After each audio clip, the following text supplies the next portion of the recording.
Bismillahirrahmanirrahim. Kami kumpulan 2 terdiri daripada Muhammad Faris, Muhammad Nizar Amsyar, Ammar Arifin, Azmuli, Muhammad Syarqawi, Muhammad Basir Zuhdi, Muhammad Khushairi dan Muhammad Afiq akan membentangkan poster bertajuk PKP mengukuhkan akulturasi masyarakat Malaysia. Malaysia, sebuah negara yang unik dan istimewa kerana walaupun berbilang kaum, agama dan bangsa seperti Melayu, Cina, India, Kadazan, Iban, Bajau dan lain-lain, namun pergaduhan kaum ataupun konflik jarang berlaku. Kehidupan masyarakat majmuk di Malaysia telah pun berlangsung berpuluh tahun yang lalu sejak bermulanya kontrak sosial 1955. Hasil daripada percampuran masyarakat majmuk di Malaysia menyebabkan berlaku akulturasi yang boleh dilihat dalam kehidupan saban hari. Bahkan kesan daripada akulturasi menjadikan ianya bukan sesuatu yang pelik dan menghairankan, seperti percakapan harian dalam bahasa Melayu oleh masyarakat Cina dan India. Walaupun masyarakat Cina dan India menerima unsur kebudayaan Melayu dengan baik dan begitu juga sebaliknya, namun budaya dan kepercayaan masing-masing masih diamalkan dengan kukuh. Setiap bangsa dan etnik memainkan peranan yang penting dalam mewujudkan masyarakat yang harmoni dan sejahtera di Malaysia.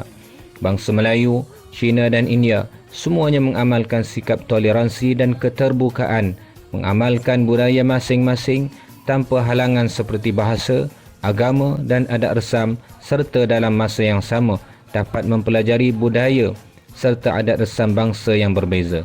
Saling hormat menghormati antara satu sama lain merupakan salah satu kunci keharmonian dan keamanan yang dikecapi hingga ke saat ini. Malaysia kini dipenuhi dengan masyarakat berbilang kaum, etnik dan bangsa. Masyarakat Cina dan India mengalami proses akulturasi dan mempelajari akulturasi budaya kaum lain. Begitu juga masyarakat Melayu, mereka juga mula mengalami proses tersebut. Sehinggalah ke hari ini, nilai akulturasi ini dapat dilihat dalam kalangan masyarakat majmuk di Malaysia. Beberapa perkara boleh dijadikan contoh rujukan akulturasi seperti pakaian, makanan, hiburan dan sebagainya. Akulturasi masyarakat majmuk di Malaysia terus diamalkan hinggalah ke hari ini. Persoalan kajian. Perkara yang menjadi permasalahan dalam kajian ini seperti berikut. Pertama, bagaimanakah keadaan akulturasi sepanjang tempoh Perintah Kawalan Pergerakan PKP? Kedua, apakah akulturasi budaya masyarakat majmuk di Malaysia? Ketiga, bagaimanakah faktor kemunculan akulturasi di Malaysia? Objektif kajian. Berdasarkan permasalahan di atas, maka objektif kajian yang ingin dicapai dalam kajian ini seperti berikut. Pertama, menjelaskan keadaan akulturasi sepanjang tempoh Perintah Kawalan Pergerakan PKP. Kedua, mengkaji akulturasi budaya masyarakat majmuk di Malaysia. Ketiga, mengemukakan faktor kemunculan akulturasi di Malaysia. Kaedah kajian. Kajian ini menggunakan cara analisis dokumen bagi memastikan data yang dikumpul boleh digunakan. Pendekatan ini adalah untuk mencari data kepada penulisan dan dokumentasi bertulis. Data yang diperolehi adalah daripada sumber bahan-bahan bertulis seperti daripada buku, artikel, jurnal, tesis dan laman web ilmiah. Sumber-sumber ini berperanan untuk mendapatkan landasan teori sebagai panduan kepada pengkajian untuk menyiapkan kajian penulisan ini. Limitasi kajian. Antara limitasi kajian atau cabaran dan halangan yang dihadapi oleh pengkaji semasa penulisan ini ialah kajian tidak mempunyai arah dan tempat untuk disurvey, tiada target untuk disoal dan kaji selidik, penyelidikan terlalu terhad kepada sumber bacaan di laman web dan buku yang ada sahaja. Signifikan kajian. Kajian ini adalah kepada semua pengkaji masyarakat majmuk di Malaysia. Kajian ini khususnya bertujuan untuk membantu setiap individu bagi menyedari dan mengenal pasti akulturasi yang telah menjadi darah daging kepada setiap individu di Malaysia. Kajian ini memberikan kesedaran hidup bermasyarakat yang lebih baik serta penambahbaikan diri dalam menghadapi kehidupan seharian. Kajian ini juga memberikan kesedaran kepada semua bagi memastikan setiap diri sentiasa saling hormat menghormati dan mempersiapkan diri dengan akhlak dan perilaku budi pekerti yang baik dan mulia. Selain itu juga, supaya masyarakat menjadi lebih efektif agar dapat menyebarkan pengetahuan akulturasi kepada umum dalam kehidupan yang serba canggih pada hari ini melalui pelbagai saluran media massa, dan media sosial seperti Instagram, Twitter, Facebook dan sebagainya. Kajian ini memberi fokus kepada aspek hiburan, makanan dan budaya. Aspek hiburan. Budaya seni tarian merupakan suatu aktiviti yang sangat mudah untuk diterima oleh semua kaum kerana ia selalunya bersifat pertunjukan yang melibatkan tontonan, dendangan dan pertunjukan seperti tarian singa bagi masyarakat Cina dan masyarakat Melayu dengan tarian zapin, inang dan joget. Seni muzik dan nyanyian.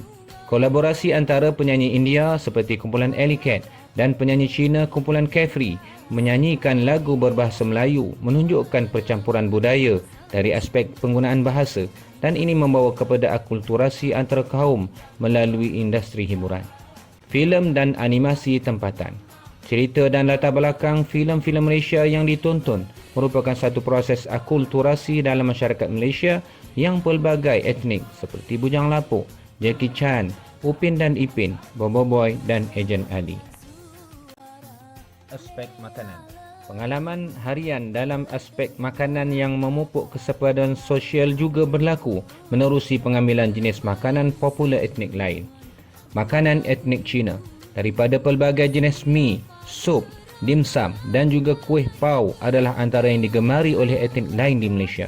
Makanan etnik Melayu seperti nasi lemak yang hanya pada asalnya hanyalah sebuah hidangan untuk sarapan pagi telah diterima oleh semua bangsa.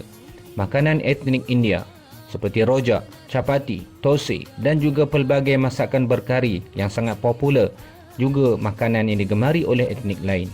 Makanan lain-lain etnik di Sabah dan juga di Sarawak seperti umai, ambuyat, linut dan juga ayam pasuh menjadi kegemaran pelbagai etnik yang secara tidak langsung menyumbang kepada ikatan perpaduan yang terjalin antara kaum berbilang bangsa dan agama. Akulturasi dari aspek budaya seperti bahasa, seni bina dan pakaian. Bahasa kebolehan penduduk Cina bertutur dalam bahasa Melayu, kefasihan pertuturan mereka setanding dengan penutur asli. Mereka mendapat kemahiran bahasa ini daripada pendidikan aliran Melayu serta interaksi secara kerap dengan orang Melayu tempatan. Hal ini sama sekali tidak menjadikan mereka bangsa Melayu. Pengaruh seni bina Melayu di kalangan penduduk Cina seperti rumah kediaman mereka mirip dengan rumah tradisional Melayu. Mereka menetap di rumah papan yang bertiangkan kayu dengan lantainya beberapa kaki dari permukaan bumi dengan tangga di hadapan rumah. Pakaian orang Cina mirip pakaian Melayu kampung. Lelaki memakai sarung dan jarang berbaju. Sementara itu perempuan memakai sarung dengan berbaju lengan pendek dan collar berbentuk sirih yang dibuat daripada kain batik bercorak bunga. Baju ini dikenali penduduk tempatan sebagai baju Siam, mengambil sempena pengaruh Siam ke atas mereka. Sekian, terima kasih diucapkan yang tidak terhingga kepada Dr. Nasaruddin Yunus atas bimbingan dan tunjuk ajar yang diberikan. Assalamualaikum warahmatullahi wabarakatuh.